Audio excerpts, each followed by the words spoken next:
Keep holding on to opposite elbows with your arms below the knees as you cross the ankle of the right foot over the left with the heels pointing up. Keep your tongue up in Kechari Mudra. Gaze to your nose and visualize the great sage and Maharishi Sumati in Sumati Asana. मूलद्वारी धरती परिठाने डावा पग आने. Next up is Dandasana. Now extend your legs out forward. Interlock your fingers and stretch them up straight with the wrists pointed outwards as you engage all three bandhas and gaze to your nose. Visualize Swamiji in your inner space as you do so. इदानीं गर्भिणीनां योगाभ्यासो यथा लघु.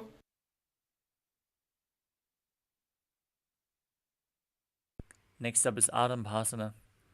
Now lean forward and down, hold onto the big toes in Prana Mudra. Bring your head towards your knees as you inhale through one nostril and exhale through the other alternatingly. In Nadi Shodhana. As you control the flow of your breath, you clean the two main nadis, Pida and Ingala,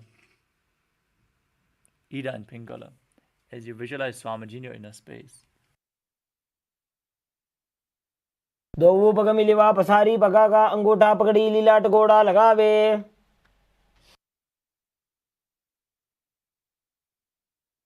Next up is Bidukasana.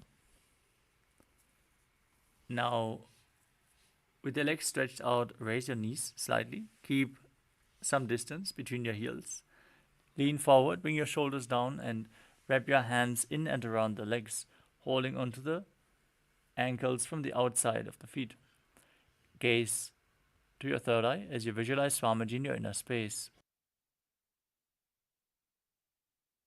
प्रथम बैसी दो पाव पसारी कछुक उर्द को कोरडो डारे.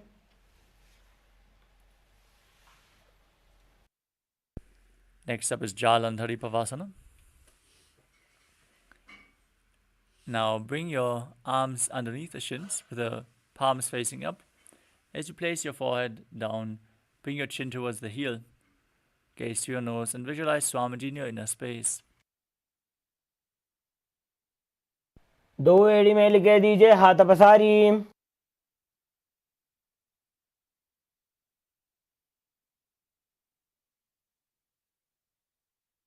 Next up is Urdhva Paschimottanasana.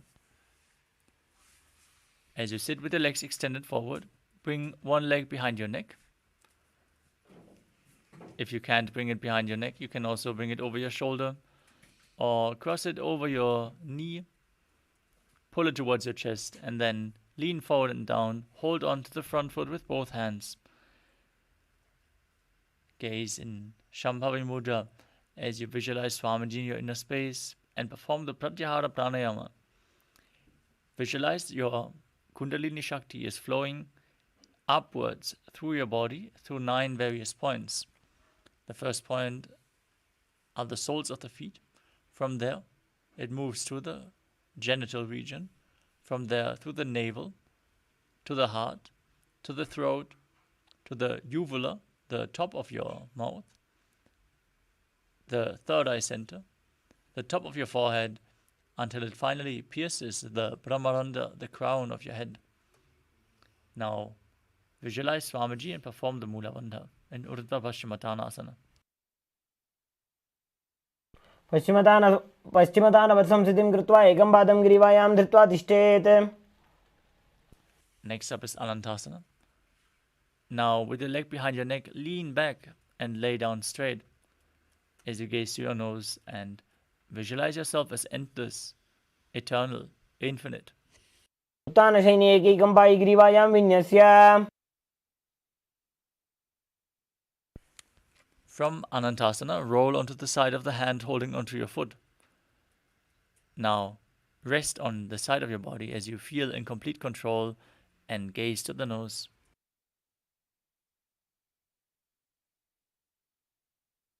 उत्तानशयित एकैकं पादं ग्रीवायां कुर्वन्.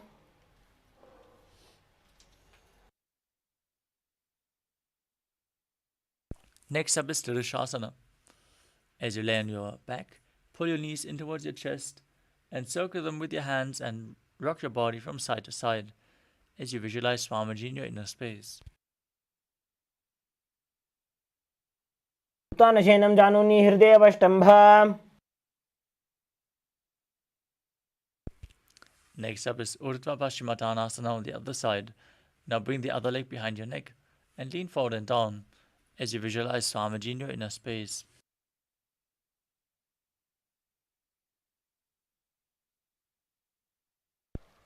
पश्चिमदानवत्सं स्थितिं कृत्वा एकं पादं ग्रीवायां धृत्वा तिष्ठेत्.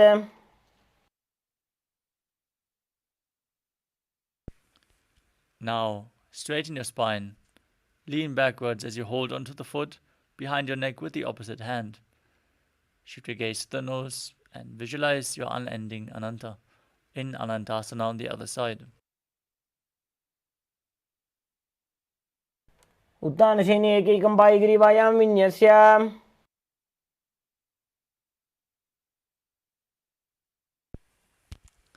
Next up is Ankushasana on the other side. Now roll to the side and feel in complete control as you gaze to your nose. उत्तानशयित एकैकं पादं ग्रीवायां कुर्वन्. Next up is Yoga Nidrasana.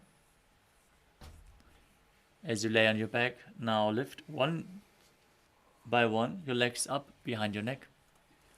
If you cannot bring your legs behind your neck, you can cross them in front of you and pull them up with your hands, or you can bring your legs over your shoulders as you gaze to your nose and visualize Swamiji in your inner space, interlocking your fingers behind your back.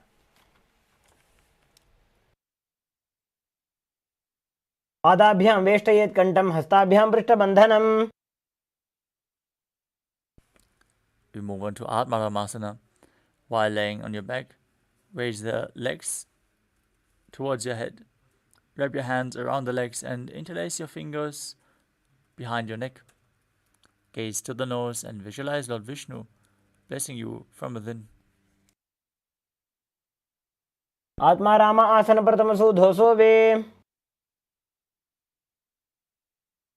Next up is Kuchikasana. Now lay on your back, pull your knees in towards your chest and extend your arms out to the side at shoulder level. Gaze to your third eye and visualize Swamiji in your inner space as you perform Pratyahara Pranayama. Visualize the prana flowing up through the 9 points revealed by Mahadeva. दो हाथ सीधा सा करे तेन सो ube Sapa करे. From the same position, we move on to Jatara Parivritti. With your knees towards your chest, arms extended out to the sides. Let us perform this asana, which consists of 3 steps. We're going to perform all 3 and then repeat them on the other side. Now, with your knees towards your chest, drop one knee to the side and extend the opposite leg down. Step 1. Now bend both knees to the side. Step 2. Now extend both legs to the side, hold onto the feet, and gaze in the opposite direction. Step 3. Visualize Swamiji in your inner space and perform the Mula Bandha. Return to the center position. Drop the other knee to the side. Extend the opposite leg down.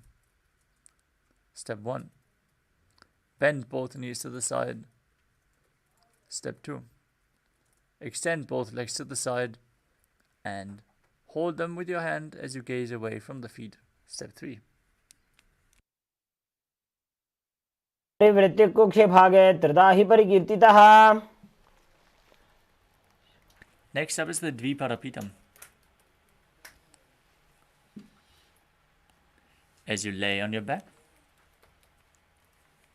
bend your knees and place your feet flat on the ground. Hold your ankles and lift your hips up as you gaze towards your nose and visualize yourself as sturdy as a bridge. Breathe in Murcha Kumbhaka with Jalandhara Bandha and Mula Bandha engaged, and internally chant the Mahavakya Om Nithyananda Paramashivoham. प्रतिक्रियायुतं द्वन्द्वपीठ सर्वबलप्रदम्. Next up is Paryankasana. As you lay on your back, place your hands flat on the mat as well. And keep your fingers pointing towards your feet as you raise your entire body off the mat. Now, visualize yourself as sturdy as stone furniture as you breathe calmly through your nose in Sahajra Kumbhaka and perform the Mula Bandha. उत्तानशयनं हस्ततलाभ्यां भूमिमवष्टभ्य. Next up is Shvotanasana. As you lay on your back, bend your knees to the chest. Visualize yourself as a dog playfully rolling around on its back as you perform the Mula Bandha. शवच्छरीरं संस्थाप्य जानुनी सम्मील्य नाभवानीजा. Next up is the Viparita Karani. As you lay supine, keep your arms flat on the mat and then raise your legs off the ground and move them in a circular motion. Visualize Swamiji in your inner space as you perform Jalandhara Bandha and Mula Bandha in Viparita Karani. विपरीताख्या सर्वाधिव्याधिनाशिनी. Now stop the movement of your legs. Remain in the same position as you visualize Swamiji in Viparita Karani too. भूतले सशिरो दत्त्वा खेनये चरणद्वयम्.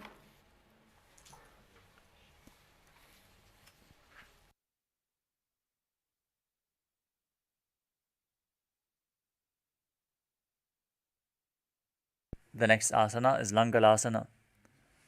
Now, bring your hips and legs up and your feet over top of your head as you place the toes down on the mat. Interlock your fingers behind your back and stretch your arms out. As you visualize yourself as a plow, perform Jalandhara Bandha and Mula Bandha in Langalasana. नरकासने स्थित्वा नासिकाप्रदेशे भूमपादपृष्ठे स्थाप्य. Next up is Sharita Paschimottanasana. From the same position, hold onto your feet. This is one of the 84 asanas revealed directly by Lord Paramashiva himself.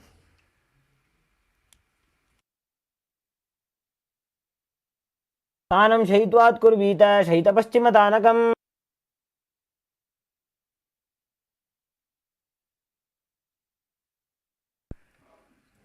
Next up is Supta Konasana. In the same position, bring your hips over the shoulders and then spread your legs wide. Now visualize Swamiji in your inner space. Perform Jalandhara Bandha and Mula Bandha.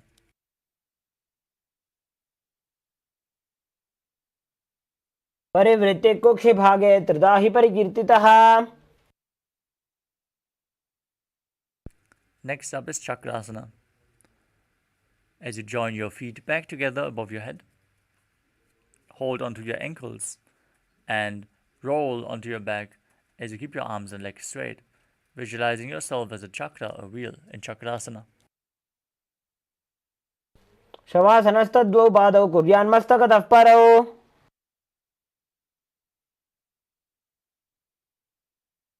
Next up is Supta Prasarita Varangushtasana. Now stretch your legs up above your body as you hold onto the big toes and then open your arms and legs wide. Visualize Swamiji in your inner space and breathe in Ujjayi Pranayama. Make an ocean-like sound with your mouth. उत्तानपादं क्रौञ्चं च मरीचिं वीरभद्रकम्.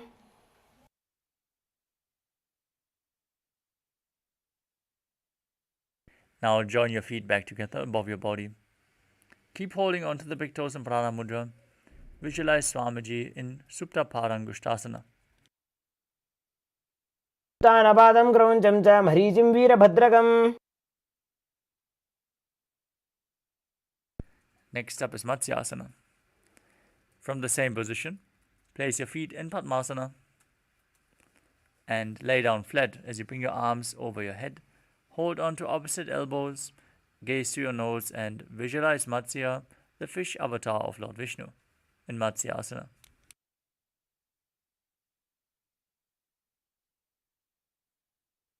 पद्मासनं कृत्वा उत्तानशयनं चरेत्. Next up is Parasharamasana. As you lay on your back with your legs in Padmasana, place the back of the right hand onto the left palm above your head. Gaze to your nose and visualize Lord Rama in your inner space.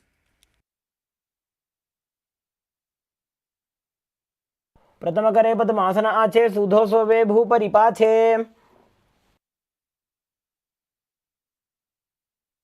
Next up is Sarvangasana. While laying on your back, with your legs in Padmasana, lift your legs and hips up. Keep your hands at your lower back for support, with the elbows down to the mat. Gaze to your nose as you visualize Swamiji in your inner space. Perform Jalandhara Bandha and Mula Bandha. अथ क्षेत्र संक्षेपात् सर्वांगासनम् उत्तमम्.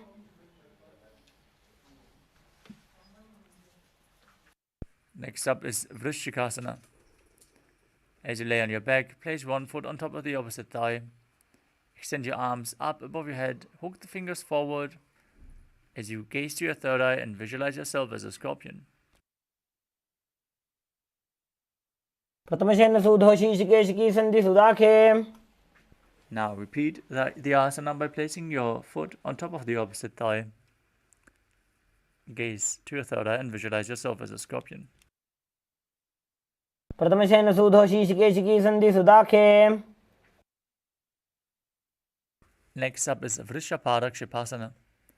As you lay on your back, interlock your fingers around your neck and lift your legs up as you alternate, bringing one knee in towards your chest back and forth. Now visualize Swamiji in your inner space and breathe calmly through your nose in Sahadra Kumbhaka in Vrishaparakshitasana. उत्तानशयनं कृत्वा अङ्गुलिभिः कन्दरां बद्ध्वा.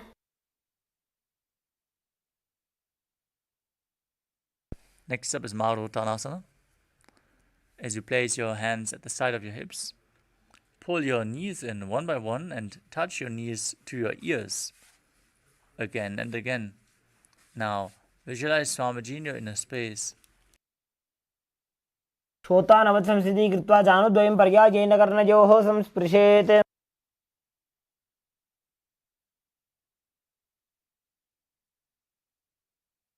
Next up is Vrikasana. From a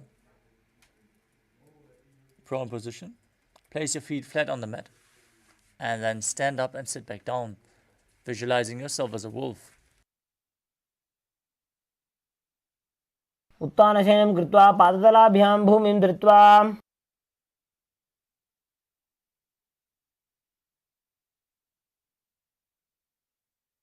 Next up is Luthasana.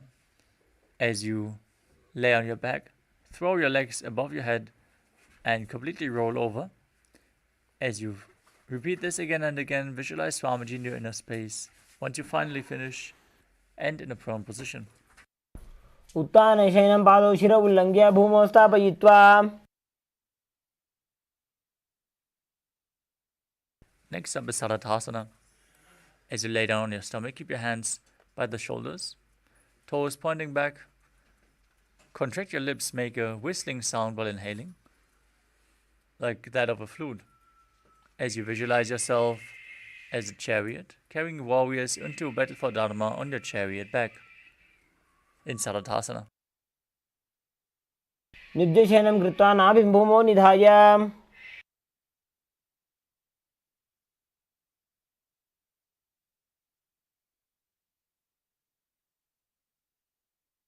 Next up is Dehalyulanganasana. Now push your hands into the ground, lift your body into a plank position, and jump your feet forward and back in between the hands as you visualize yourself transcend body and mind. हस्तद्वयं बद्ध्वा तन्मध्ये चरणद्वयम् उड्डानैव बहिरानीय. Now rise up, bend forward and place your hands on the mat as you walk around on all fours, visualizing yourself as a wise 60-year-old elephant calmly breathing through your nose in Sahajra Kumbhaka in Jatyasana. अथ च अत्यासनं वक्ष्ये येन जातिस्मरो भवेत् हस्तान्द्रिभूमो च गमनम् आगमनं ततः. Next up is the Lolitika Karana. Now stand with your knees bent and the feet pointing outwards. Bend your elbows and bring your hands at chest level as you rotate your arms around your body and open up your chest, moving your head in all directions.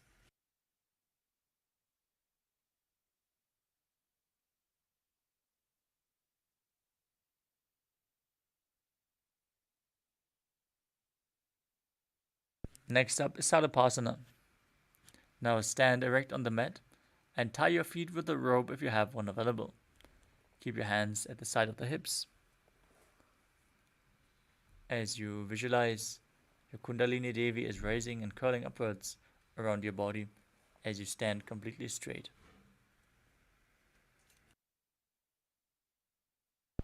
अथ सर्पासनं वक्ष्ये वायुपाणाय केवलं शरीरं दण्डवत् तिष्ठेत् रज्जुबन्धस्तु पादयोः.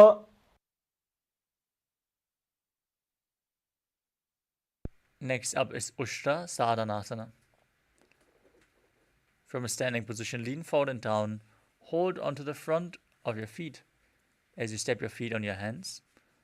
Now visualize yourself as a camel and start walking around on your mat. मुष्टिकनिष्ठिकाप्रदेशेन भूमौ निधाय उपरि पादतले संस्थाप्य.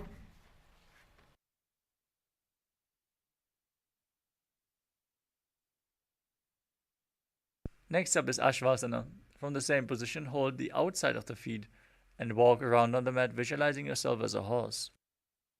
मुष्टिकनिष्ठिकाप्रदेशेन भूमौ निधाय उपरि पादतले संस्थाप्य.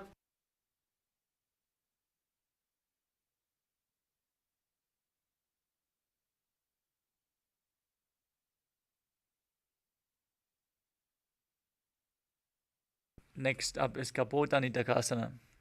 As you interlock your fingers behind your back in Parasha Mudra, pull them down towards your calves. Open up your chest widely. As you visualize yourself as a soaring bird diving, perform the Mula Bandha. पादतले भूमौ निधाय पृष्ठभागेन हस्तौ जङ्घापर्यन्तं नीत्वा. Next up is Tala Pushpa Bhutam Karana. Now stand tall with the palms together in Namaskara Mudra. Your knees gently bent, toes pointing outwards. Now bow down to one side. Open up your palms and raise the heel and the knee of the respective hand. And visualize yourself holding a bouquet of flowers, offering it to Paramashiva.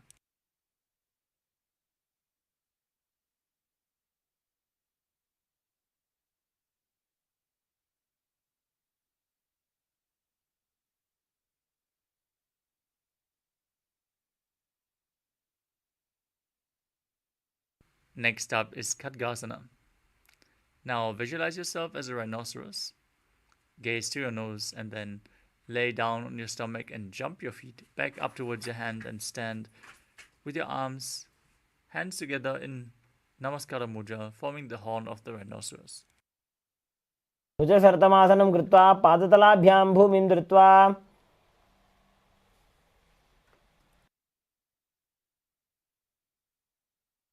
Next up is the Uttanottanam. You can hold weights if you want to intensify this asana. As you sit down all the way or as low as you can towards the ground and stand back up. Do this again and again as you gaze to your nose and visualize Swamiji in your inner space. पुनः उत्थातव्यम् असितव्यम् इति उत्थानोत्थानं भवति. Next up is Musalasana. As you stand up straight, raise your arms over your head and jump repeatedly as you visualize yourself as a mace.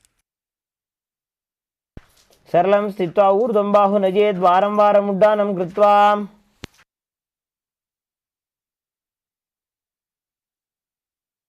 Next up is Uchirshakasana. Now,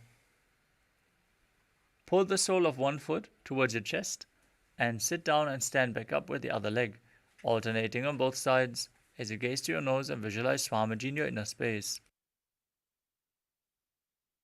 हस्तद्वयेन एकैकं पादतलं कुक्षो निधाय तिष्ठेत् उच्छीर्षकं भवति. Next up is Parshvajanukarana. Now stand and keep one leg slightly bent with the toes pointing outwards.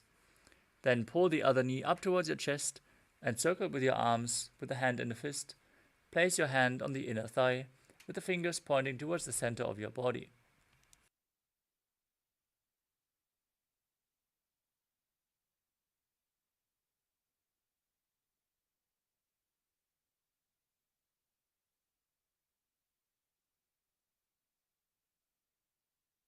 Next up is Tandavasana. You can hold weights if you want to intensify this asana. Now visualize yourself fiercely dancing as Lord Shiva.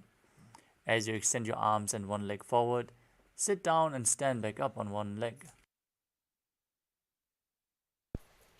एकेन पादेन स्थातव्यं ताण्डवासनं भवति. Next up is Brahmanasana. As you bring your foot to the opposite inner thigh, keep your hands hanging down at the side. Visualize Lord Brahma blessing you from within. ब्राह्मणासनमावक्षे यत्कृत्वा ब्राह्मणो भवेत्. Next up is Garudasana 3. Now stand tall and wrap the left leg over and around the right knee. Tuck your left toes on the other side of the right calf as you bring your left arm below the right and place your hands in Namaskara Mudra. Visualize yourself as Lord Garuda in Garudasana 3. उत्तानकूर्मपीठं च सिंहस्गारुडमेव च. Next up is Ekapadasana. Now bring your foot onto the opposite thigh. Keep your hands relaxed, hanging down by the knees as you visualize Swamiji in your inner space. दक्षाङ्घ्रिं वामपादस्य जङ्घोपरि निधाय च. Next up is Dhiruvasana, the pole-star posture. As you stand erect on the mat, hold on to the big toe of one foot and extend it out to the side, rotating on the standing leg quickly as you visualize yourself as the North Pole Star. एकेन हस्तेन दण्डरूपस्य एकस्य पादस्य अग्रं धृत्वा. Next up is Trivikramasana. As you stand, bring one leg behind your neck. If you can't bring it behind your neck, you can bring it over your shoulder or pull it towards your chest or place it over top of your thigh. Then sit down and stand back up while visualizing Lord Vishnu in your inner space.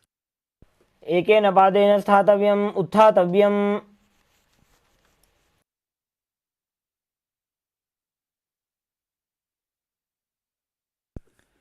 Next up is Parshvajanukarana on the other side. Now pull the other knee in towards your chest with the hand in a fist. Opposite hand on the inner thigh with the fingers pointing inwards.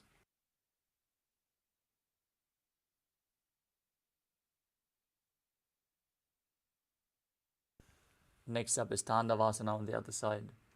Now extend your arms and one leg forward, sit down and stand back up as you visualize yourself fiercely dancing as Lord Shiva. एकेन पादेन स्थातव्यं ताण्डवासनं भवति. Now repeat Brahmanasana on the other side. Bring your foot towards the inner thigh, hands relaxed by the sides as you visualize Lord Brahma blessing you from within. ब्राह्मणासनमावक्षे यत्कृत्वा ब्राह्मणो भवेत्. Now repeat Garudasana 3. Bring the right leg over top of the left. Hook the toes behind and bring the right arm below as you place your hands in Namaskara Mudra, visualizing yourself as Lord Garuda. उत्तानकूर्मपीठं च सिंहस्गारुडमेव च. Now place the right foot on the opposite thigh as you repeat Ekapadasana on the other side. दक्षाङ्घ्रिं वामपादस्य जङ्घोपरि निधाय च. Now hold onto the big toe of the right foot as you extend your right leg out and rotate quickly on the left leg. हस्तेन दण्डरूपस्य एकस्य पादस्य अग्रं धृत्वा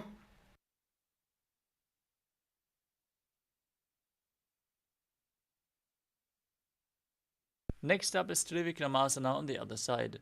Now bring the other leg behind your neck. Sit down and stand back up, performing the 3 steps of Lord Vishnu. In Trivikramasana, ग्रीवायां पादं संस्थाप्य स्थातव्यम् उत्थातव्यं त्रिविक्रमासनं भवति. next up is Samanakakarana. As you stand, with your heels together, toes pointing slightly outwards, keep your arms slightly extended away from the body, with the fingers pointing one by one.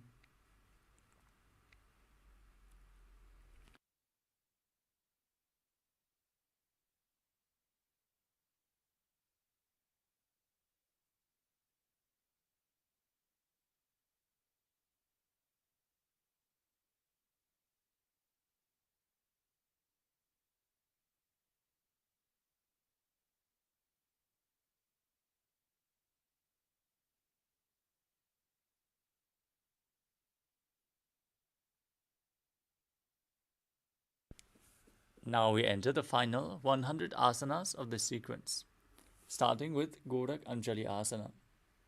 Now stand erect and then bend forward as you bring both hands underneath the knees and make a finger lock in Parashu Mudra. Then squat down and bring the finger lock to your navel as you visualize Sage Goraknath, the founder of the Nata Yoga Hindu Sampradaya. Perform the Jivachala Kumbhaka. Inhale deeply and hold your breath as you move the prana freely throughout your system, up and down and through your limbs, along with your mind. Perform the Mula Bandha and chant the Mahavakya as you do so. परतम हि बोहोये बाहुरी नीचो पुनि होवे.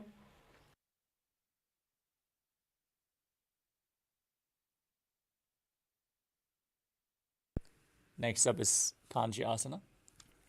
Now insert your hands between the thighs and calves and then wrap them around behind your butt.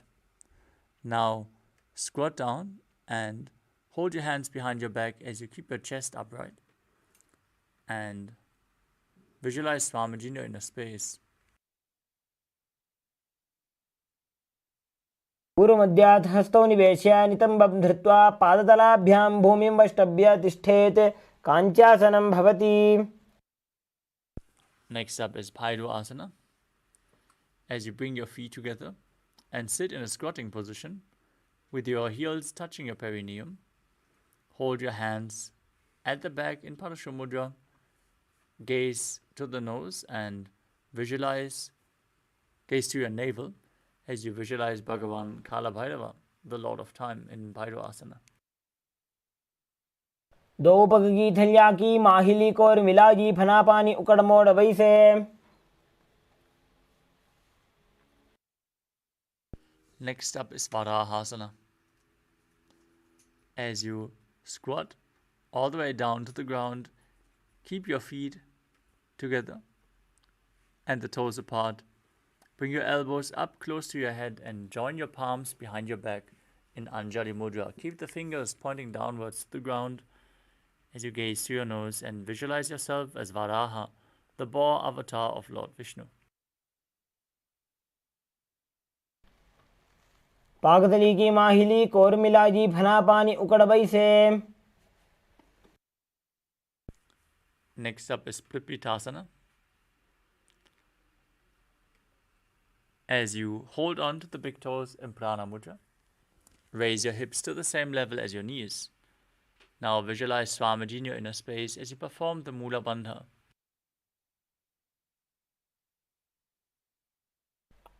पार्श्वद्वय सम्मील्य स्थित्वा नितम्बं जानुप्रदेश आनीय तिष्ठेत्. प्रपीठासनं भवति.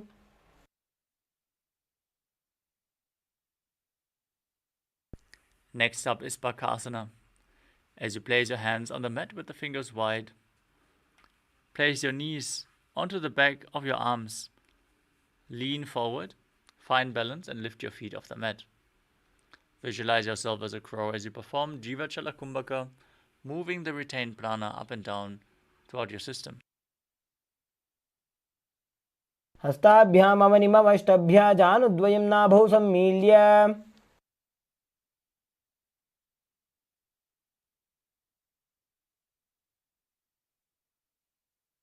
Next up is Sushtanga Kapali Asana, another inverted posture. Set yourself up in front of a wall if required. Now, keep your hands flat on the mat, shoulder width apart. With the knees on the arms towards your armpits, raise your hips up, and then stretch your legs up and place them into Padmasana. Now, gaze to your nose and visualize Swamiji in your inner space as you perform the Mula Bandha.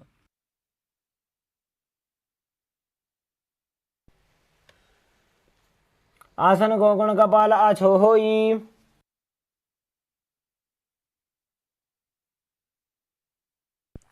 Next up is Guptasana. As you keep your toes flat, the toes touching behind your body, sit in between the heels. Keep your heels outside of the hips. As you keep your hands on the thighs, gaze to your nose and visualize you are sitting in the secret seat with Paramashiva and Guru in Guptasana. जानोर्वोरन्तरे पादौ कृत्वा पादौ च गोपयेत्.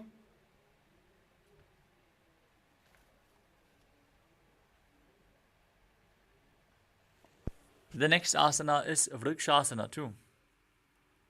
Now place your hands flat on the mat in front, shoulder width apart, and then raise your legs up, straight into a handstand. Use the support of a wall or get someone to help you in this asana as you cleanse your 7 chakras. By performing this asana, visualize yourself as a tree with deep roots growing into the ground. चक्रक्षालनाय वृक्षासनविशेषकान्. Next up is Shiva Asana, again in the handstand posture. Join your hands and feet together and gaze to your third eye as you visualize Tejas, energy flowing to your third eye, rejuvenating your body and bringing the divine radiance to your being. दो पग जोड़ी माही Gulf मिलाए. Next up is Matsyasana. Now place your hands flat on the ground, shoulder width apart. Step your feet back into a plank position and then lower your body down and push it back up again and again as you visualize yourself as a fish. निब्जशयनं कुर्परो पार्श्वभागायाम् ऊर्ध्वकृत्या हस्ततलाभ्यां भूमिं वष्टभ्या.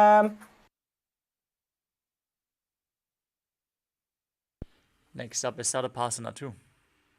As you lay prone on your belly, keep your hands on the hips and lift your chest from left to right as you visualize and move your body like a snake in Sadapasana too. Breathe calmly through your nose in Sahajra Kumbhaka.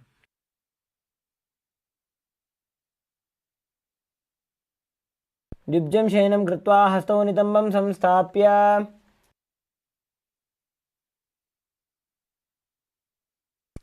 Next is Nidhalambanasana.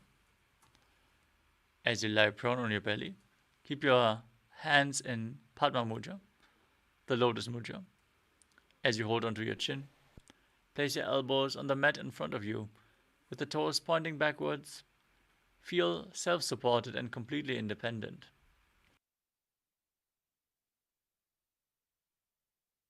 कराभ्यां पङ्कजं कृत्वा तिष्ठेत् कूर्परया सुधीः.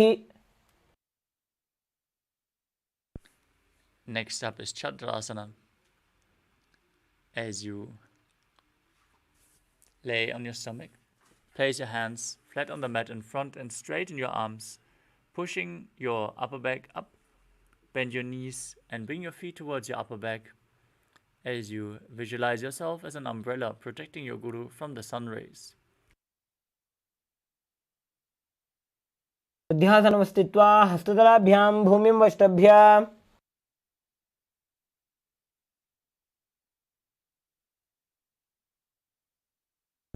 Next up is Vajrasana.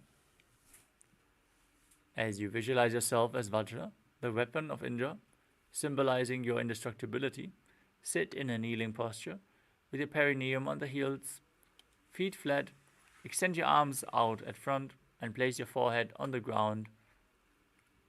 Gaze to your nose and calmly breathe in Sahadra Kumbhaka as you perform the Mula Bandha.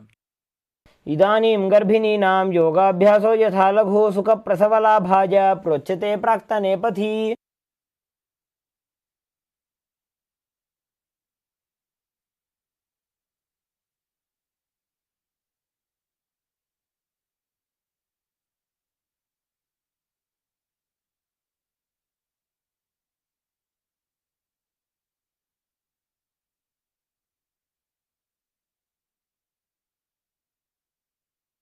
Next up is Meshasana. Now place your hands flat on the mat and raise your hips up into Gajasana. Then alternate striking the ground with your hands as you experience yourself as powerful as a ram.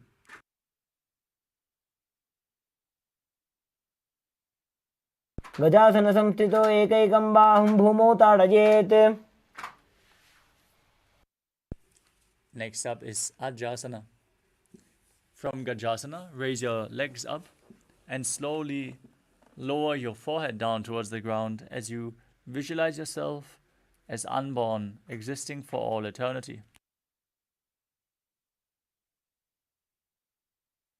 गजासन संस्थितो पादद्वयमन्तराळे कृत्य मस्तकेन भूमिं स्पृशेत्.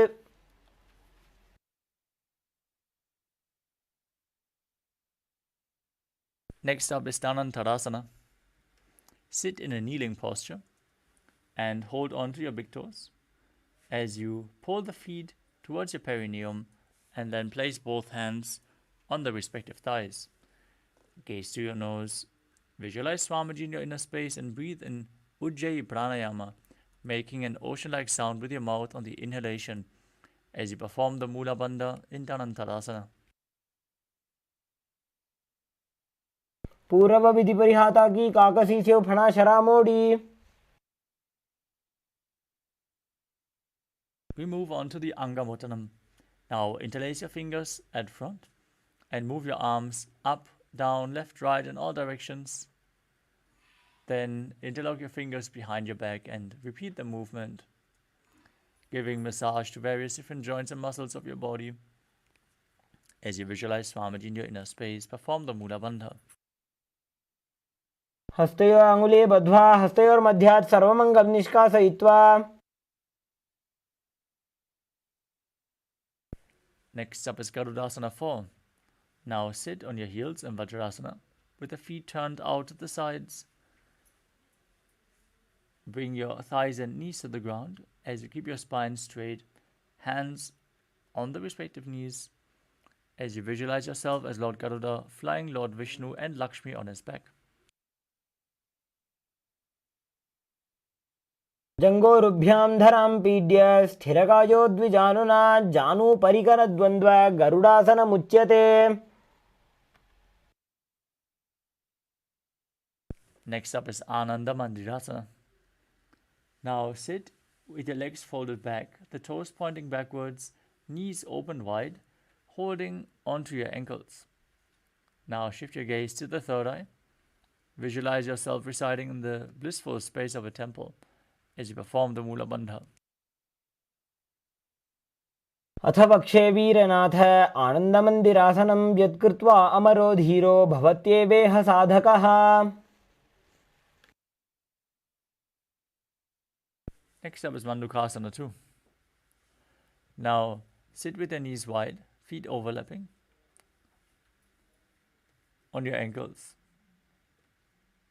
Keep your hands under the knees and gaze to your nose as you perform Manduki Mudra with your tongue, pressing the tongue up against the palate of the mouth, catching the nectar of immortality. As you visualize yourself as a frog, perform Uddiyana Bandha, the stomach lock, and Mula Bandha, the root lock, in Mandukasana 2. पृष्ठं सम्पीड्य गुल्फाभ्यां जान्वङ्गे सबलयाकृतिः. Next up is Narasimhasana. As you keep your toes on the mat, heels up and together. Place your perineum on the heels, your palms on the ground in front of you. Spread your fingers wide. Keep the thumbs touching. The base of your hand should touch your toes. As you stick out your tongue, exhale forcefully. Gaze to your nose and visualize Narasimha, one of the 10 avatars of Lord Vishnu. दो फणा पाणी होय वैसे AD Mailer गुदानी वैसे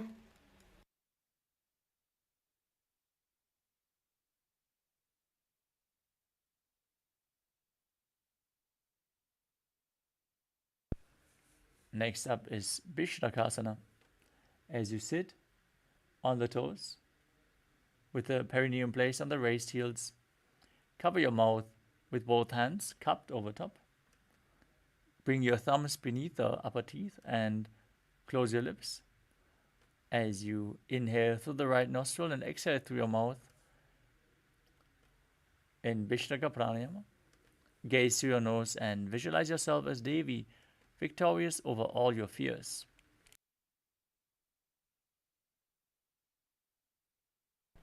दो पकांगी AD Joji गोड़ा फनो बान पुनी होई.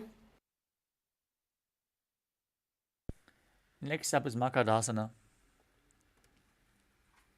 With the soles of the feet together, the top of the feet on the ground, sit on your heels and bend your elbows. Bring the fingers to your armpits and imitate as if you were a monkey scratching itself. As you visualize yourself as a playful monkey, gaze to your third eye and perform the Mula Bandha. दो पगदली संपुट आने तिनकी पिष्टि भूमि पर इठाने.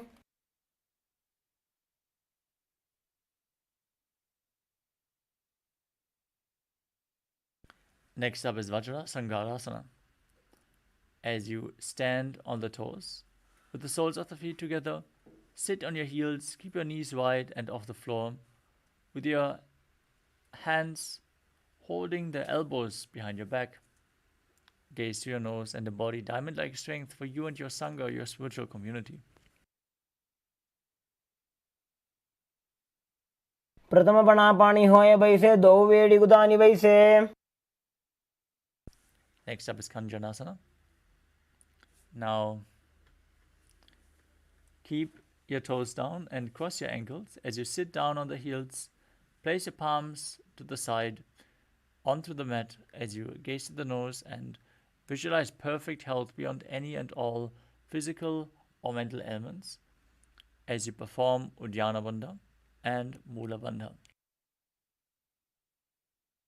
खञ्जनासनमावक्षे यत्कृत्वा सुस्थिरो भवेत्.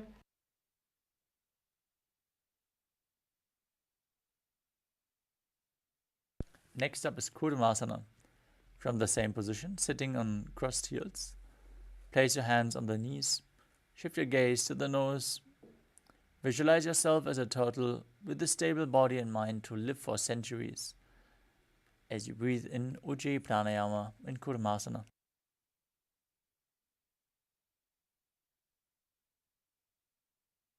गुल्फौ च वृषणस्याधो व्युत्क्रमेण समाहितौ ऋजुकाय शिरो ग्रीवं कूर्मासनमितीरितम्.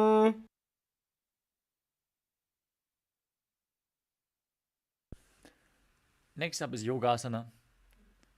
From the same position, shift your gaze to the nose and visualize Swamiji in your inner space.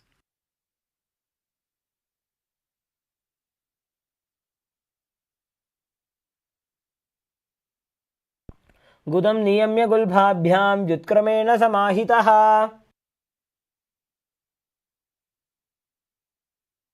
Next up is Vijyogasana. As you stand on the knees, cross your ankles behind, step your feet to the opposite hips. As you hold onto your calves with the fingers inside and the thumbs outside. Shift your gaze to the third eye and visualize a space of eternal oneness, Advaita, with your Guru. गोड़ा वामौ उभौ होई गोड़ा आड़ा राखे दोई.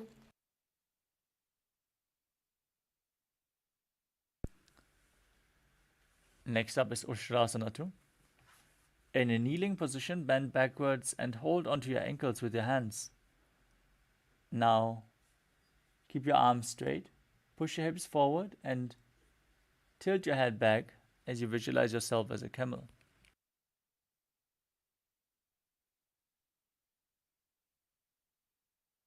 मेरुदण्डग्रन्थिदाढ्य संविवादयिषु पुमान्. Next up is Jatyasana 2. Now, with the heels together and the hands on the soles of the feet, slowly lean back, bring your elbows down and then the top of your head to the mat.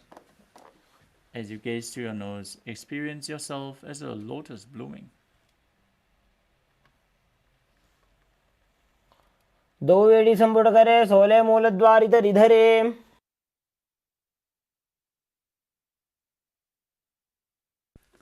Next up is Virātasana.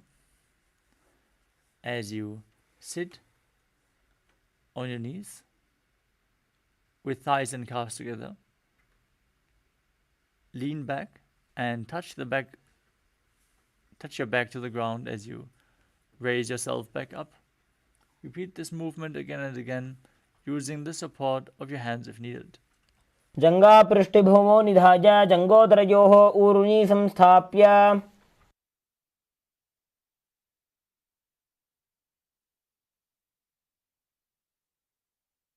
Next up is Kapotasana.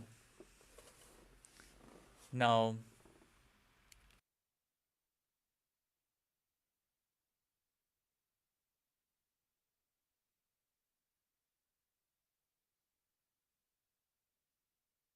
from Virātasana, raise your hips higher and bring your forearms on the mat. Hold the back of your heels as you bring your head in between the feet. Visualize yourself as a beautiful dove in Kapotasana. मेरुदण्डग्रन्थिदाढ्य संपिपादयिषुः पुमान्. कपोतोष्ट्रासनाभ्यास कुर्यान्मितहिताशनः.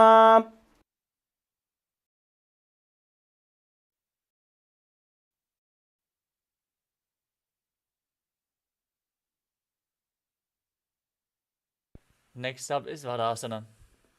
As you stand upright on your knees with the toes tucked, hold your arms with opposite hands and gaze to the nose. This is the boon-fulfilling posture. Now receive your boon from Paramashiva. Perform the Mula Bandha and internally chant the Mahavakya Om Nithyananda Paramashivoham in Varasana.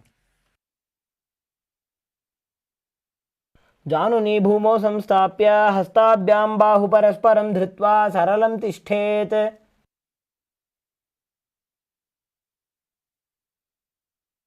Next up is Varahasana. As you keep your knees together and the toes tucked behind, sit your perineum down on the heels and lean forward and down, placing your forearms to the ground, holding onto your head. Rest your head on your hands as you visualize yourself as Varaha, the boar avatar of Lord Vishnu.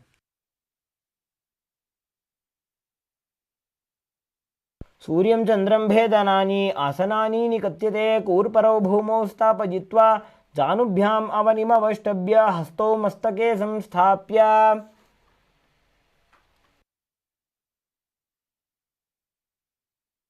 Next up is Mundasana, another inverted posture. Set yourself up in front of a wall or get a partner to aid you if required.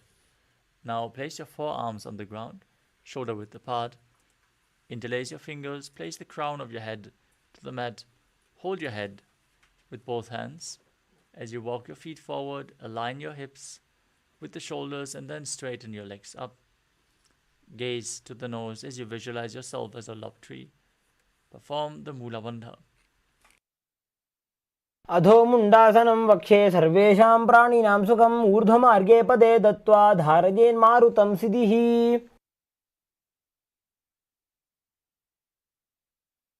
Next up is Andhasana. Now in a kneeling position,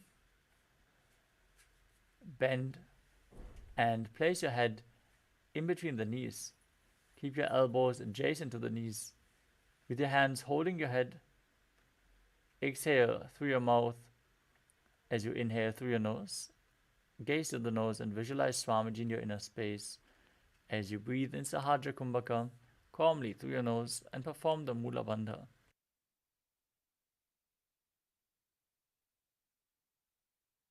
प्रथम पगतली समटारावे कोरमाहिली उभे मिलावे. Next up is Viparita Shalabhasana. As you lay down on your stomach with your arms and legs extended. You can hold weights if you want to intensify this asana. As you raise your arms, head, legs, chest off the ground and visualize yourself as a locust. शलभासन भेदाश्च नटभेरुण्ड नामके गण्डभेरुण्ड सहिते शीर्षदण्डासनं तथा. Next up is Kapalasana. Now laying on your stomach, place your hands next to your hips and your forehead on the ground. Lift your entire legs off the mat as you visualize a skull representing the mind with purified thoughts and the strong will to attain enlightenment. कपालं भूमौ निधाय ऊर्ध्वं पादौ नजेत् कपालासनं भवति.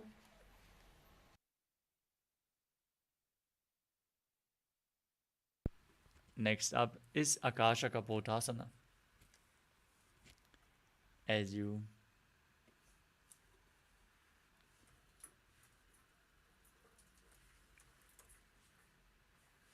place your hands flat on the mat behind you. Raise your legs over top of your head and place them on the ground in front of you. Keep the hands flat as you visualize yourself as a free and open dove. Perform the Mula Bandha. मेरुदण्डग्रन्थिदाढ्य संविवादयिषु पुमान्.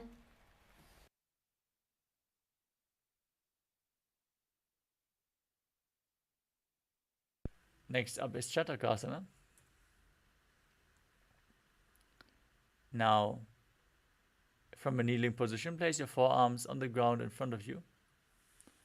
Be sturdy as you visualize yourself as a sparrow. परवर्यन्तौ हस्तौ धरामवष्टभ्य जानुनी नाभौ संकुञ्च्य तिष्ठेत् चटकासनं भवति. Next up is Vrishikasana too. Now, kneel down and place your elbows on the mat. Then raise your leg.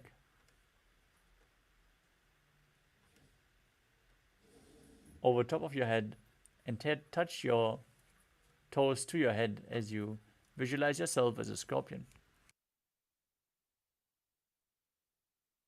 विच्छेव पुच्छ प्रतिमां घ्रिपार्ष्णे धृत्वा स्वशीर्षे चिबुकं विधार्यकौ.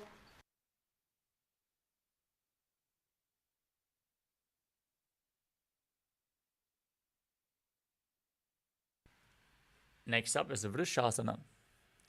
As you sit in a kneeling position, place your perineum down on one heel and keep the other heel outside the hip with the toes pointing outwards. Now keep your hands in front of your body on the mat as you visualize yourself as a bull. Breathe in Antaranga Kumbhaka, forcefully inhaling through your nose, holding your breath for a short while and slowly exhaling again and again. याम्यगुल्फे पादमूले वामभागे पदेतरम्.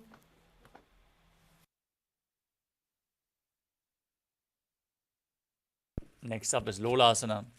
From the same position with your hands flat on the mat in front of you, lift your entire body off the ground, cross the left toes over top of the right as you visualize Swamiji in your inner space.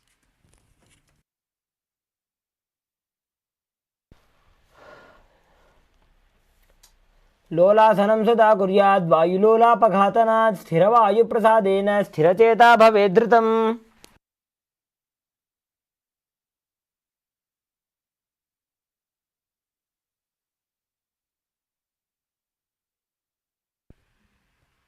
Now place your perineum on the other heel as you keep the opposite foot pointing outwards, heel outside the hip, visualizing yourself as a bull in Vrishasana.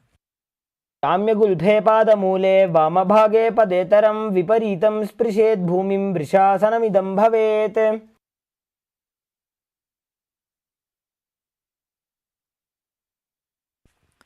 Next up is Bala Gunasana. Now place the toes of the left foot down and sit down on the left heel. Keep the right foot flat on the ground with the knee raised towards your chest. Place your hands on respective knees and visualize Bala Gunahai, one of the 84 siddhas in your inner space, as you perform the Mula Bandha. आसन को गुण जल विकार जाई. Next up is Grahasana. As you squat down with the feet flat on the mat, bring your elbows under the thighs and wrap them around your shins. Hold onto your ankles from the outside as you visualize yourself as the entire planet. पादतले भूमौ संस्थाप्य जानुमध्ये कूर्परौ स्थाप्य हस्ताभ्यां गुल्भप्रदेशो धृत्वा तिष्ठेत्. ग्रहासनं भवति.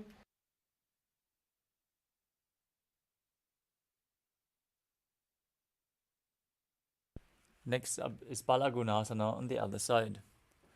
Now bring the toes of the right foot down, sit on the right heel, lift the left knee towards your chest as you place your hands on top of it. आसन को गुण जल विकार जाई.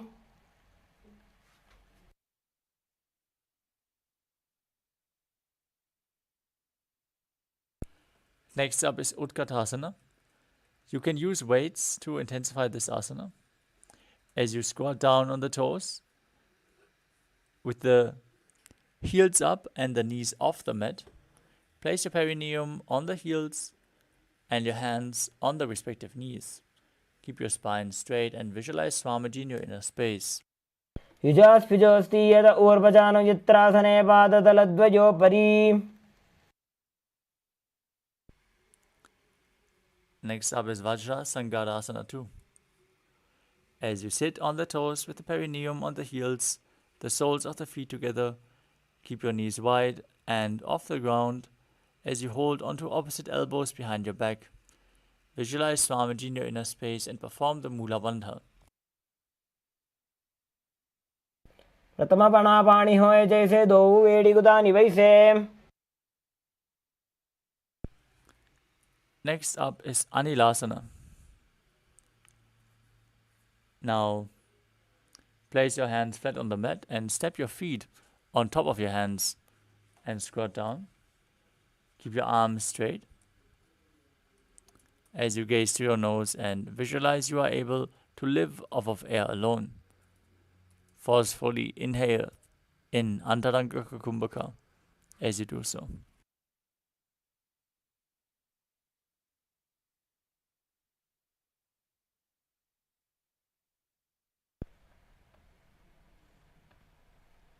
कूर्परपर्यन्तौ हस्तौ धरामोष्टभ्य.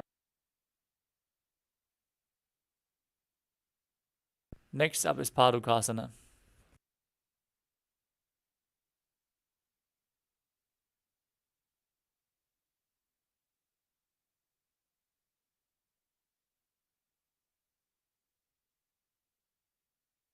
Now, place the back of your hands onto the mat and step your feet on top. As you visualize, you're wearing padukas, walking across India. Wrap your hands around the feet and walk around on your mat.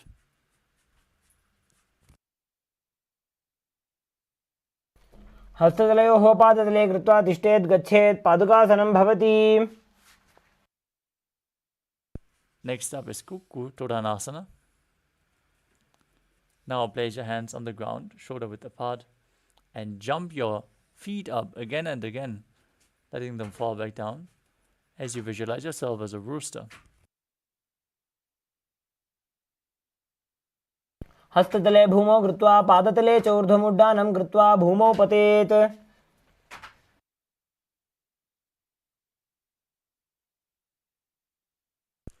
Next up is Viparita Nrityasana. As you place your hands on the mat, raise your legs upwards into a handstand. Move around on two hands dancing as you feel yourself become free of all inhibitions. हस्तदलाभ्यां भूमिं वष्टभ्य ऊर्ध्वपादाग्रे कुर्वन्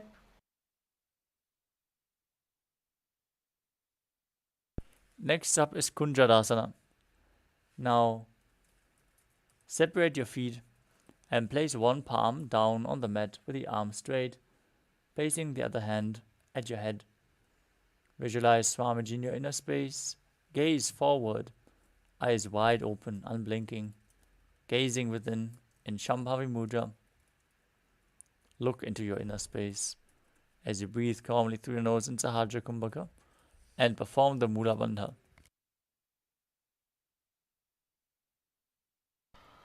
अथ वक्षे महादेव कुञ्जरासनमुत्तमं करेणैकेन पादाभ्यां भूमौ तिष्ठेच्छिरक्करः. Now place the other hand down to the mat, opposite hand to the head. Visualize Swamiji in your inner space as you repeat Kunjarasana. अथ वक्षे महादेव कुञ्जरासनमुत्तमं करेणैकेन पादाभ्यां भूमौ तिष्ठेच्छिरक्करः. The next asana is Kadambasana. Now sit on the ground with the feet flat and the heels close to your body. Hold on to the respective ankles as you lift your feet off the ground and visualize yourself as a Kadamba tree, a pious tree that promotes a long life. पार्श्वेभ्यां भूमिं वष्टभ्य हस्तद्वयेन गुल्फौ धृत्वा Next up is Pavana Muktasana. Now place your feet flat on the ground. Hold on to the opposite knees and pull them in towards your chest. Visualize that any excess vata is being released from or balanced within your system as you perform Sahajra Kumbhaka and the Mula Bandha in Pavana Muktasana. द्वयोस्तु पादयोः पाणिं लात्वा स्वस्वनितम्बके जानुनी वक्षसि साधुर्बभ्रतीकरबन्धनैः.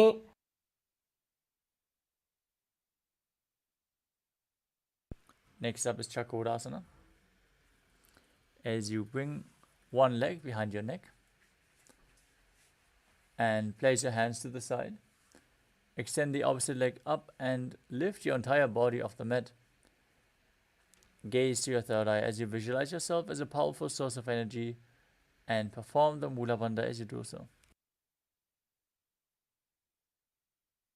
दानं चतुष्पादपीठं वज्रासनं तथा चकोरक्रौञ्चशलभभुजङ्गमपि वृश्चिकम्. Next up is Dhanurasana 2. Now hold on to the respective big toes with your hands as you extend one leg forward and pull the other one in towards your ear. Visualize yourself as a bow as you breathe in Sahajra Kumbhaka in Dhanurasana 2. पादाङ्गुष्ठौ तु पाणिभ्यां गृहीत्वा श्रवणावधि धनुराकर्षकाकृष्टं धनुरासनमीलितम्.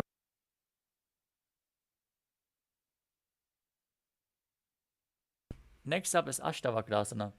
Now bring the left leg over top of the respective shoulder and hook the right foot over top the leg. Now extend them to the side as you balance on your arms and visualize yourself as a flying crane. वासिष्ठमथ कौण्डिन्यमूर्धकुक्कुटमेव च. Next up is Pranasana. Now place one foot on top of the opposite thigh and bring your shoulder underneath and in below the raised knee. Push the right knee down to the mat as you gaze to your third eye and visualize you're immortal and able to exist solely from prana. एतत् प्रभेदं वक्ष्यामि करोति यस्य चामरः. Next up is Parshvamatsendrasana. Now bring the left heel, the right heel to the left hip and step the left leg over top of the right knee. Now bring the left elbow outside the raised knee. bring it below the leg and then interlace your fingers behind your neck, behind your back. As you gaze to your third eye and visualize Sage Matsindana, the master of Hatha Yoga. एतत् प्रभेदं वक्ष्यामि करोति यस्य चामरः.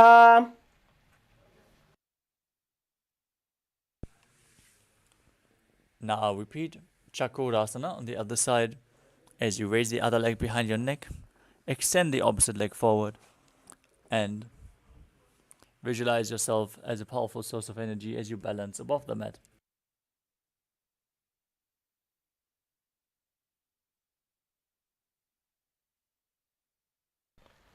पूर्वतानं चतुष्पादपीठं वज्रासनं तथा चकोरक्रौञ्चशलभभुजङ्गमपि वृश्चिकम्.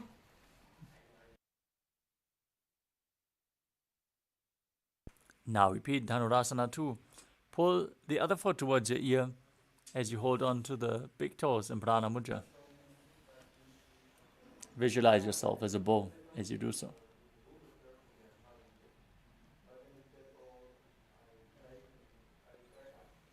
पादाङ्गुष्ठौ तु पाणिभ्यां गृहीत्वा श्रवणावधि धनुराकर्षकाकृष्टं धनुरासनमीरितम्.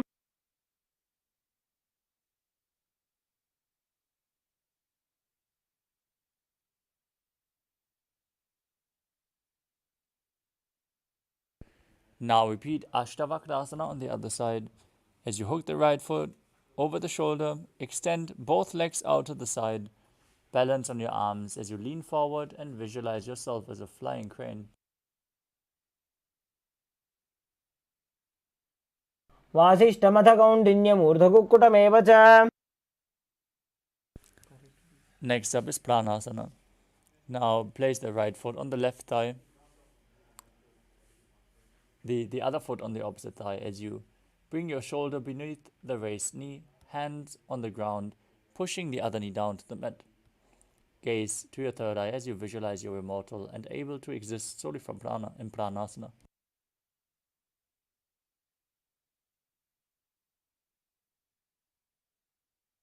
एतत् प्रभेदं वक्ष्यामि करोति यस्य चामरः. Now repeat Paramātma S as you bring the left heel to the right hip. Step the right foot over top, bring the left knee outside the shoulder and interlace your fingers behind your back. Gaze to your third eye and visualize Sage Matsindana.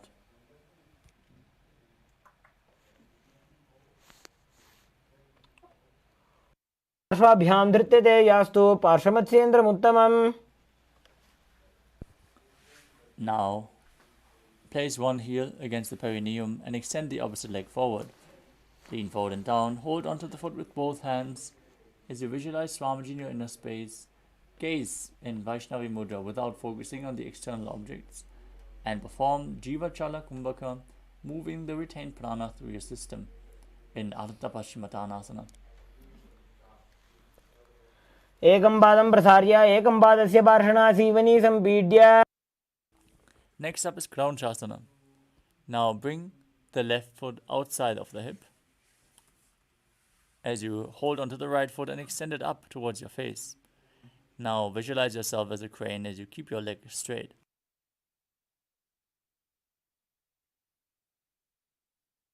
उत्तानपादं क्रौञ्चं च मरीचिं वीरभद्रकम्. Next up is Ardha Paschimottanasana on the other side. Bring the other foot to the groin, extend the opposite leg, lean forward and down, and visualize Swamiji in your inner space. वासिष्ठमथ कौण्डिन्यम् ऊर्ध्वकुक्कुटमेव च.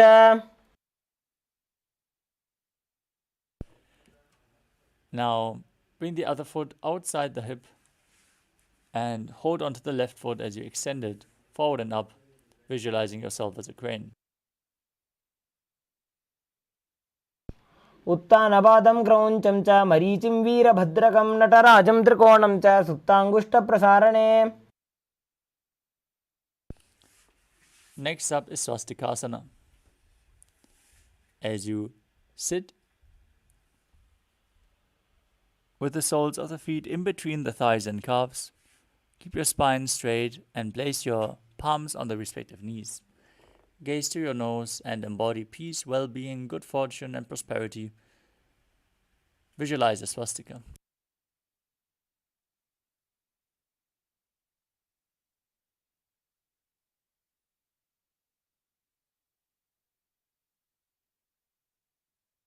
जानुर्भोरन्तरे सम्यक् कृत्वा पादतले उभे. Next up is Godakshasana. From the same position, cover your heels with your hands, fingers spread. Gaze to the nose and visualize the great sage Goraknath, founder of the Natha Yoga Hindu Sampradaya, as you perform Jalandhar Bandha and Moola Bandha. जानुर्भोरन्तरे पादौ उत्तानो व्यक्तसंस्थितौ. Next up is Bhagasana 2. As you bring the left foot to the perineum, place the right foot on the left thigh. Then visualize Swamiji in your inner space, gaze to your third eye, and meditate on Arihanta, the enlightened one. As you enter Shanmukhi Mudra, locking all your senses with your hands by placing little and ring fingers on your mouth, middle fingers to the nostrils, index fingers on the eyes, and the thumbs on the ears.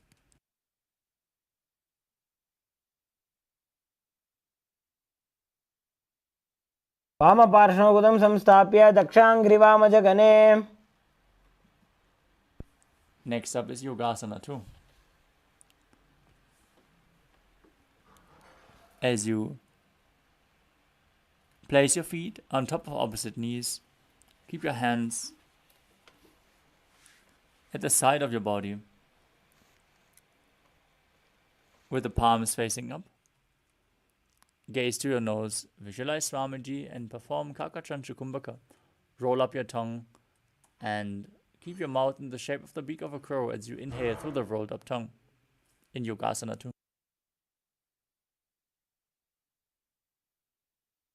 उत्तानौ चरणौ कृत्वा संस्थाप्योपरि जानुनोः.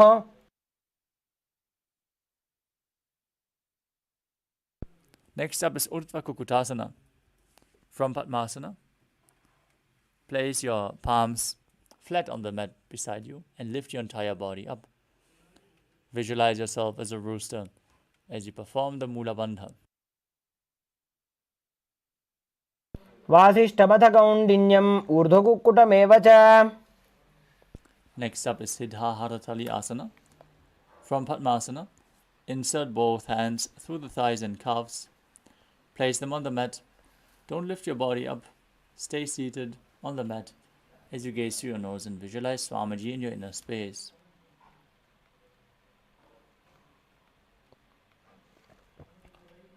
प्रथम पद्मासनकोकरे हस्तुतो वो गोडासन्दिधरे. Next up is Hamsasana. From Padmasana, place your hands on the mat through the gap of the calves and thighs. As you lift your body up off the mat and balance, visualize yourself as a swan and gaze to your nose.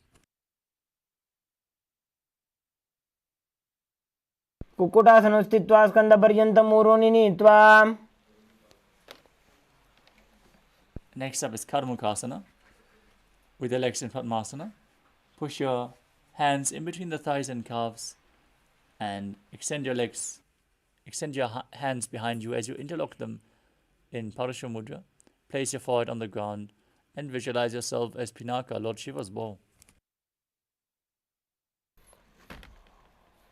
प्रथम पद्मासनकोकरे गोडासन्दिमाहिकरिधरे. Next up is Kurmasana 2. With your legs in Padmasana, hands between the thighs and calves. Bend your elbows and hold on to your neck. As you visualize yourself as a turtle, having a stable body and mind to live for hundreds of years. By जंग पर दक्षिण पावा दाई जंग परि by ल्यावा.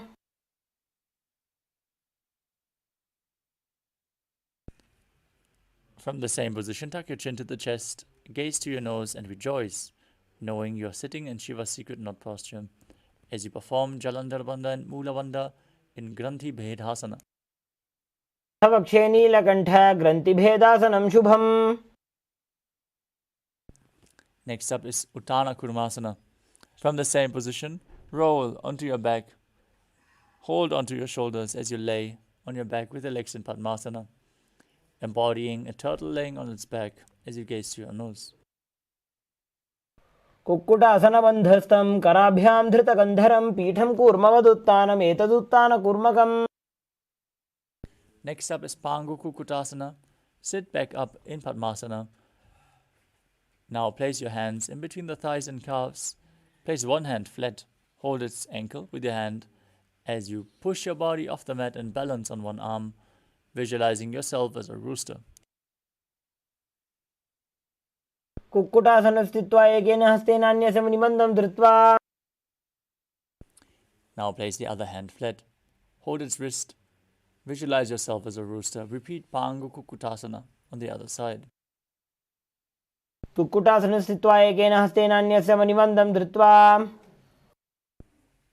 Next up is Kritrasana. Now from Padmasana, place your elbows on the toes and interlock your fingers in Parashamudra. Rest your chin on your knuckles and press your thumbs to the throat as you visualize you have gone beyond all greed and covetous in Kritrasana. तानोर्वोरन्तरे पादौ उत्तानो व्यक्तसंस्थितौ. Next up is Padmasana 3. As you sit in Padmasana, hold one hand over the other with the palms facing upwards. Keep your spine straight and gaze to your nose as you visualize Swamiji in your inner space. Perform all Tribandhas, Mahamudra Bandha. उत्तानौ चरणौ विधाय विधिवत् शक्तिस्थितौ योगिरात्. Next up is Padmasana 4. From Padmasana, place your palms down on the respective knees. As you gaze to the tip of your nose, visualize Paramashiva in your inner space as you perform the Mula Bandha. एतत् पद्मासनं कुर्यात् प्राणवायुप्रसिद्धये. Next up is Karmukasana 2. In Padmasana, keep one hand on the respective knee and hook the other hand around the respective big toe. Move the toe round and round as if you're pulling a bowstring back. Pull back your elbow. Visualize yourself as Pinaka, Lord Shiva's bow, and repeat the movement on the other side. अथान्यासनमावक्ष्ये योगपूरकरक्षणात्. Next up is Karmakasana 3. Now cross your arms behind your back and hold on to the big toes in Prana Mudra as you gaze to the nose and visualize yourself as Pinaka, Lord Shiva's bow. Perform all Tribandhas, Mahamudra Bandha in Karmakasana 3. कार्मुकासनमाक्षित्य उदरे पूरयेत् सुखम्.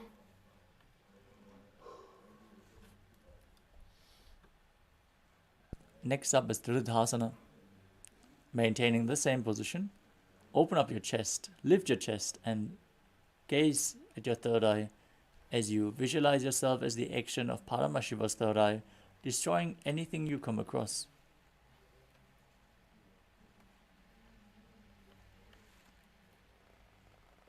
ऊरुभ्यामुपरि स्थाप्य पादयुग्मं प्रयत्नतः.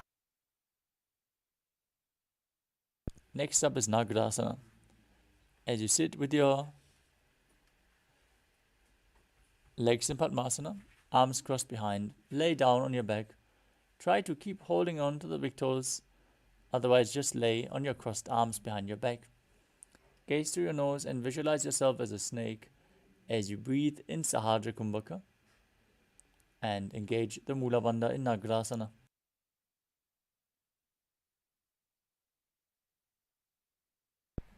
प्रथम पद्मासन को ठाने दो हाथ पाछाने आने.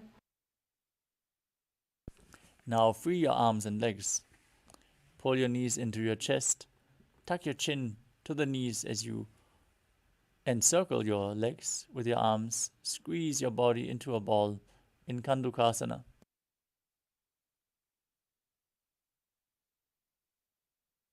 वेत्रासने स्थित्वा हस्तपादान् निष्कुष्य.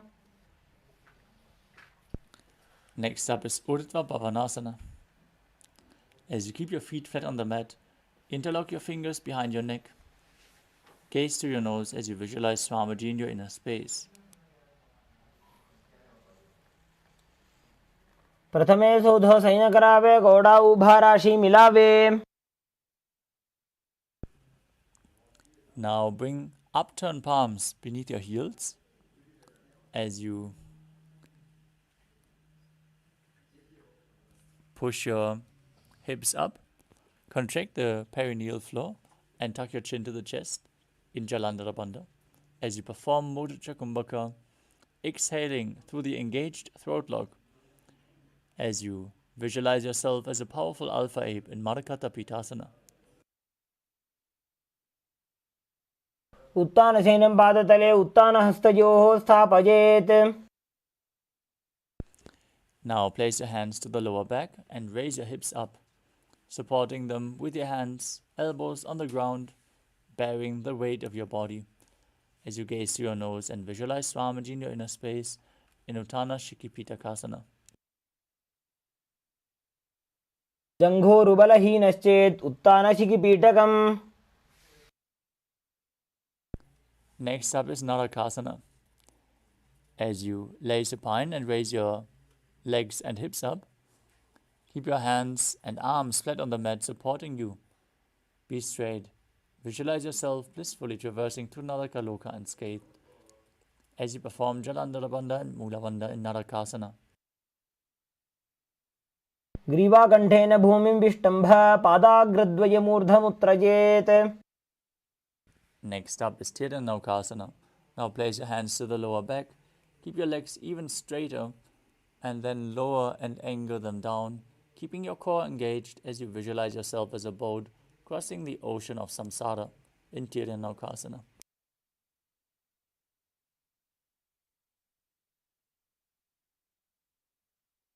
नौकावत् स्थित्वात् ऊर्ध्वं पादाग्रद्वयं नयेत्. Now place your arms back down to the mat. Keep your legs pointing up as you go straight like a flagpole. Visualize yourself as the KAILASA flag, respected across all nations in Dvajasana. तिर्यन्नौकावत् ग्रीवापृष्ठगोर्परैः भूमिं वष्टभ्य. Now gently lower your body down. Keep your arms at the side of your body, palms facing up next to your hip in Mridasana. Unclutch from any micro movements of the body and mind. Be completely relaxed as you pull the Kundalini Shakti up forcefully along your spine from the Muladhara to the Sahasrara Chakra in Shakti Chalan Mudra. Now relax.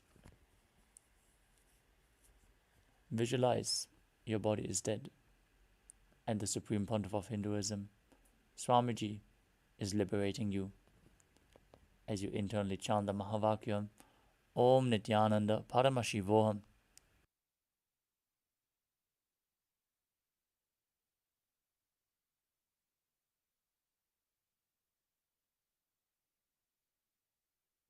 उत्तानं शववद्भूमौ सजनं तोषवासनं सवासनं श्रान्तिहरं चित्तविश्रान्तिकारणम्.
Slowly return to your physical body.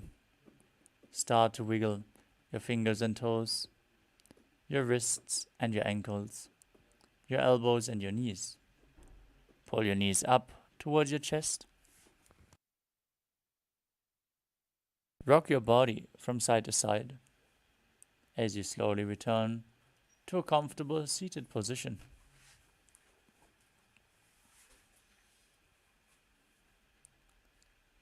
Congratulations, you completed the Dvitiya Vinyasa Krama, all 308 asanas of this sequence today. We are now getting ready for the power manifestation session, which is going to happen right after this. So stay tuned.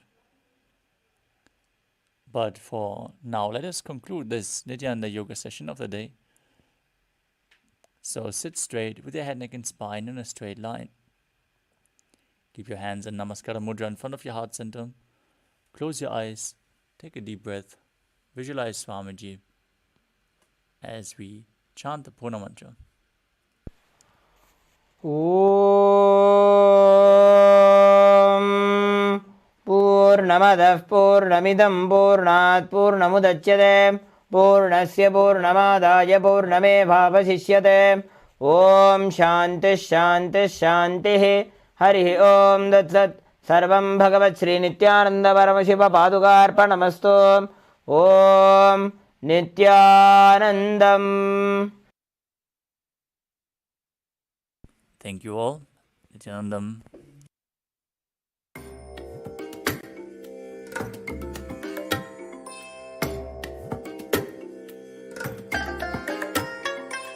I bless you all. Let you all open all your three eyes and manifest the powers of Mahasadashiva. Om Nithyananda Paramashivoham. Om Nithyananda Paramashivoham. Om Nithyananda Paramashivoham. Om Nithyananda Paramashivoham. My love and respects. Before entering into the sutras, I want all of you to just sit for a few seconds. Sit. Welcome you all with my love and respects. Before entering into the sutras, I want all of you to just sit for a few seconds. Sit straight and just prepare yourself. Because this understanding about which I am going to talk gave me the courage to leave the home. Today's subject is Maya. Actually, many times, the young age I used to think I should leave the home, go around, live a sannyas life. Suddenly, one day, when I was reading one of the Shankara's work on this Maya, somehow the concept clicked. The word Maya cannot be translated into English. Thinking the lesser reality as the higher reality is what we call Maya. What you are seeing, you can't say this is illusion. No, this is not ultimate. Your understanding this is ultimate is illusion. The moment the click happened, I was ready not only to leave the house, decided to live like a Shankara. In the Vedic tradition, anybody wants to become enlightened has to leave their home. They have to become homeless. It is a basic condition for enlightenment. You can't be in your hometown. You have to start wandering, studying, because to enter into the ultimate truth, you need to have the courage to go behind wherever it leads. There is a beautiful sutra in Brahma Sutra, the first sutra of Brahma Sutra. It says, Atatu Brahma Jinyasa let us inquire into the reality. It says, only a courageous person who is ready to go behind wherever truth leads can enter into this science. In those days, we had a beautiful system. When somebody becomes enlightened, he will go around and sit with all other scholars, pandits, learned people, and he will open up his understanding. The other person will open up his understanding. Whoever can take the other person to the deeper level of understanding will follow him. That's all. That is why exploring the truth into the deeper and deeper level has been made as a compulsory basic value for anybody who wants to explore the reality, explore into the truth. What we need to understand from this story, courage to go behind the truth, wherever it leads. Even they are ready to gamble with their life, but they are ready for truth.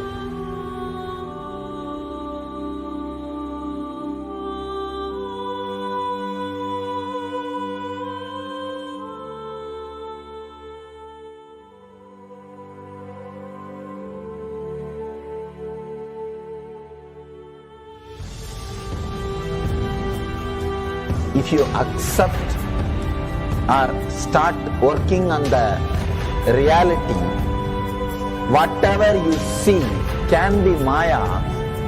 It feels as if the ground on which you are standing is opening or giving way, is taken away. It needs courage. It may suddenly open a new door to you. You must be able to go into the door, only then you can see the next door.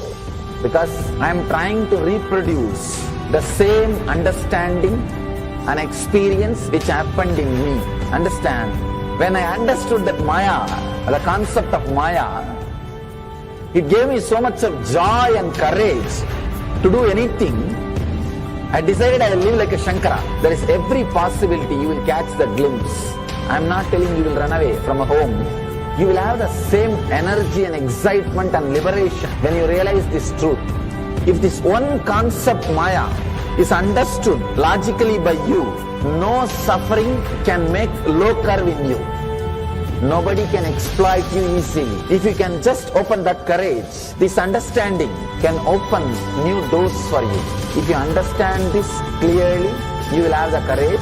If you have little courage, you will have understanding. It's like a circle. Who will start first? I represent KAILASA nation led by Supreme Pontiff of Hinduism, Sri Nithyananda Paramashivam, which speaks on behalf of 2 billion Hindus around the world who do not have a voice representing them in these international forums.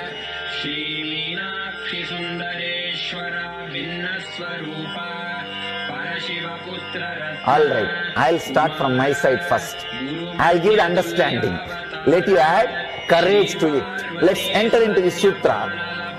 Illusions deceive, colors circumscribe, even divisibles are indivisible. Look becomes Shiva.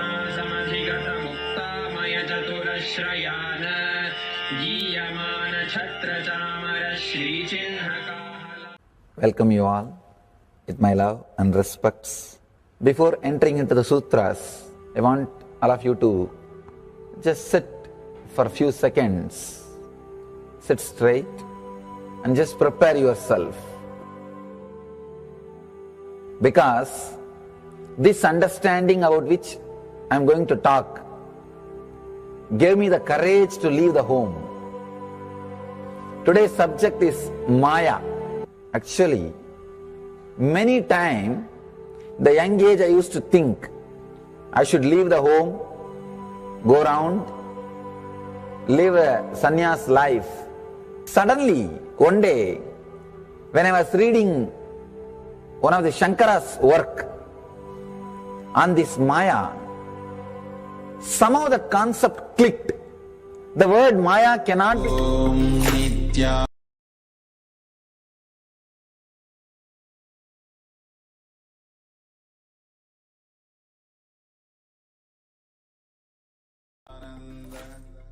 Paramashivoham Yes, Nithyanandam. We request all the participants to quickly settle down. We'll be entering into the power manifestation now. We request all the participants to quickly prepare the items needed for the power manifestation. Jnananjana, Krishna Shila, Atmalingam, eye bands, pen and paper. So we'll be shorting now.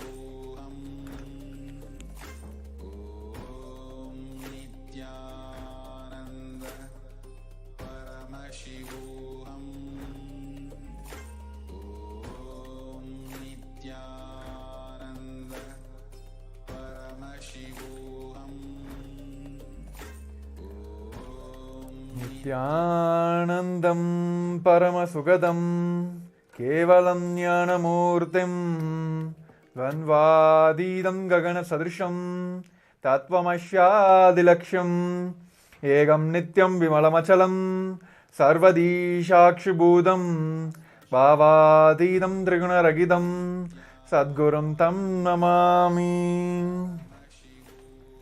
Yes, Nithyanandam everyone. Welcome all of the Paramashivoham participants for yet another day. So it is a wonderful yoga segment, so hope everyone have enjoyed.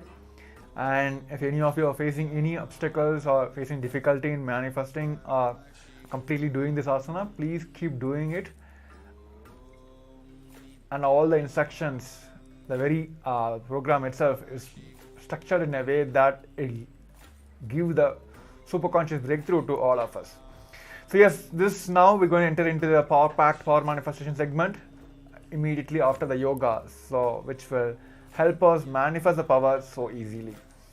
So now we'll be entering into the power manifestation. We'll all be manifesting the power of third eye. So I request all the participants to keep their blindfolds ready.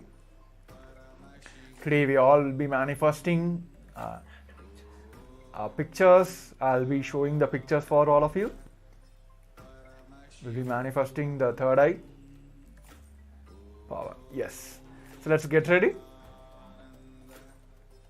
I request all the participants to put your blindfolds. I'm still seeing few cameras are turned off. I request all of you to make sure your cameras are off. You're present in front of the camera. Yes. Let's start now. Let us sit straight, head, neck, spine in the straight line. Visualize Swamiji is sitting in your third eye, manifesting as Paramashivam with 25 heads, 50 hands and 75 eyes, just intensely manifesting through you. With that completion space, let's chant the Mahavakya. Om Nithyananda Paramashivoham. Om Nithyananda Paramashivoham. Om Nithyananda Paramashivoham. Om Nithyananda Paramashivoham. Om Nithyananda Paramashivoham. Om Nithyananda Paramashivoham. Om Nithyananda Paramashivoham.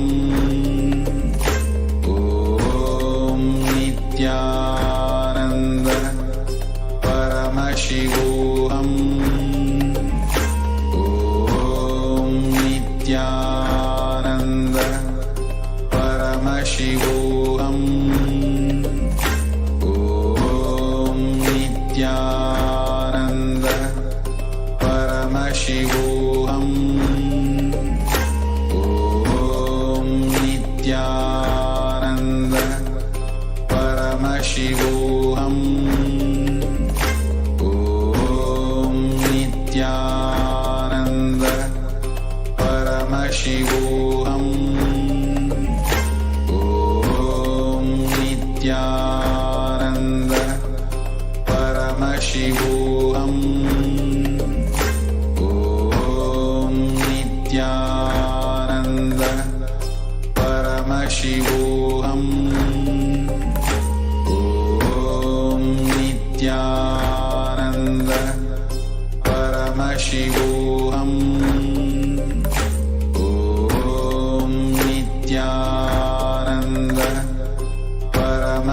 Paramashivoham.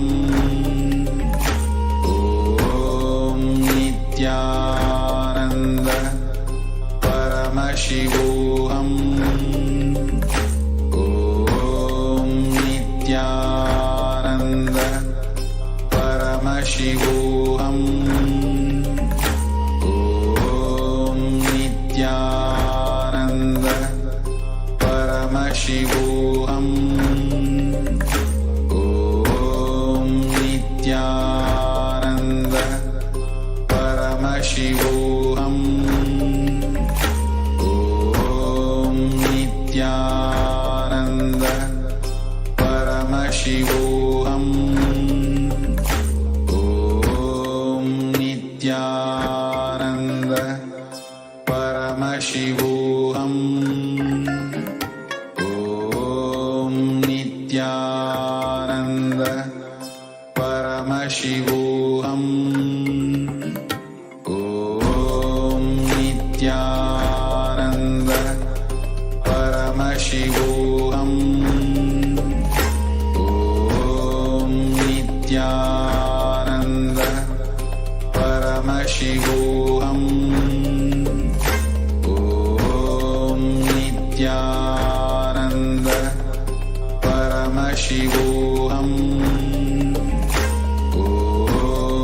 Nithyananda Paramashivoham. Om Nithyananda Paramashivoham. Om Nithyananda Paramashivoham. Om Nithyananda Paramashivoham. Om Nithyananda Paramashivoham. Om Nithyananda Paramashivoham.